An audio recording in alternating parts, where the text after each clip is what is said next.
ఛత్తీస్గఢ్లో మావోయిస్టు పార్టీకి ఊహించని ఎదురుదెబ్బ తగిలింది. వరుస ఎన్కౌంటర్లతో పాటు మావోయిస్టు పార్టీలో చీలికలు, విభేదాల కారణంగా అనేక మంది తమ ప్రాణాలు కాపాడుకోవడం కోసం ఉద్యమాన్ని వీడుతున్నారు. ఆయుధాలు వదిలేసి జనజీవన స్రవంతిలోకి చేరుతున్నారు. ఈ క్రమంలో ఈ రోజు దంతేవాడ జిల్లాలో 71 మంది మావోయిస్టు పార్టీ సభ్యులు పోలీసుల ఎదుట లొంగిపోయారు. దీంతో నక్సల్ ఉద్యమానికి ఇది పరాజయంగా మారింది. ఇక లొంగిపోయిన 71 మంది మావోయిస్టుల్లో 30 మంది సభ్యులపై 6.4 మిలియన్ల రివార్డులు ఉన్నట్లు పోలీసులు వెల్లడించారు. వీరంతా గతంలో అనేక ప్రభుత్వ వ్యతిరేక విధ్వంసక సంఘటనల్లో ప్రత్యక్షంగా పాల్గొన్నట్టు తెలిపారు.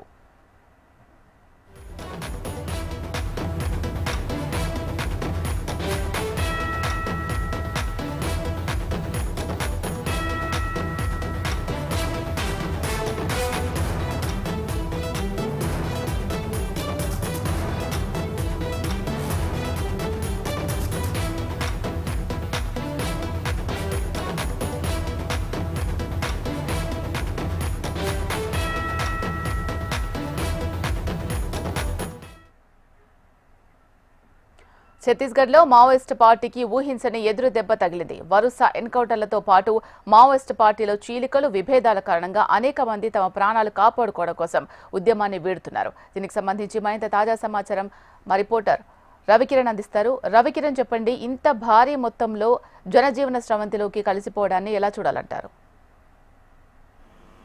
ఛత్తీస్గఢ్ దంతెవాడ జిల్లాలో కూడా మావోయిస్టులకు భారీ షాక్ తగిలిందని చెప్పవచ్చు. దాదాపు 71 మంది నక్సల్స్ పోలీసు ఎదుట లొంగిపోవడం ప్రస్తుతం అయితే చర్చనీయాంశంగా మారింది. లొంగిపోయిన వారిలో 30 మందికి 6.4 బిలియన్ల రివార్డు కూడా ఉన్నట్టుగా తెలియజేశారు. ముఖ్యంగా ఛత్తీస్గఢ్ రాష్ట్ర వ్యాప్తంగా దంతెవాడ కావచ్చు, అలాగే నారాయణపూర్, సుక్మాన్, మిగతా ప్రాంతాల్లో ఏదైతే గద్వాల్ లాంటి ప్రాంతాల్లో మహారాష్ట్ర సంబంధించిన ప్రాంతాల్లో ఉన్న వాళ్ళు కూడా పెద్ద ఎత్తున మావోయిస్టులందరూ కూడా జనజీవన స్రవంతిలోకి రావాలని ఇటు కేంద్ర ప్రభుత్వం అలాగే రాష్ట్ర ప్రభుత్వం కూడా పెద్ద ఎత్తున ప్రచారం చేస్తుంది. ఈ నేపథ్యంలోనే ఈ రోజు 71 మంది నక్సలైట్లు లొంగిపోయారు. వారిలో 30 మందికి దాదాపు 6.4 మిలియన్ల రివార్డు ఉండటం ప్రస్తుతం అయితే చర్చనీయాంశంగా మారింది. అయితే లొంగిపోయిన నక్సలైట్లు కూడా జనజీవన స్రవంతిలో కలవడంతో పాటుగా వారి ఉపాధికి కూడా పోలీసు డిపార్ట్మెంట్ సంబంధించిన సపోర్ట్ అందిస్తామంటూ చెప్పడంతో వాళ్ళు ఇంకా మరికొంతమంది కూడా లొంగిపోయే అవకాశాలు అయితే స్పష్టంగా కనపడుతున్నాయి.